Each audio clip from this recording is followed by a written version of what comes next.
రే మనోజ్, మీరా నేను సాయంత్రం మా ఇంటికి వచ్చింది నువ్వే కదా. వచ్చాను. అయితే నువ్వు వెళ్ళిన తర్వాత మా నాన్న పరిచిపోయింది. అయితే నేను దొంగన అంటావా? నా పర్స్ నేనే తీసానంటావా? రే నిన్న మీ ఇంటికి వీడు కాకుండా ఇంకెవరైనా వచ్చి ఉండొచ్చుగా, వాళ్ళు తీసి ఉండొచ్చుగా.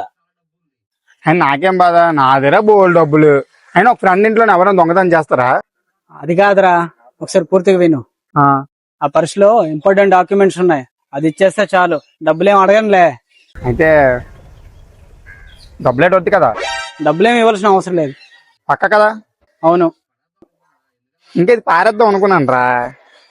సర్లే, దేనికో పనికొద్దా నీకే. ఇదిగో ఇంచుకో. తెలుసా దొంగ నా కొడుకు అని. పర్సులో డబ్బులు ఎంత ఉన్నాయి?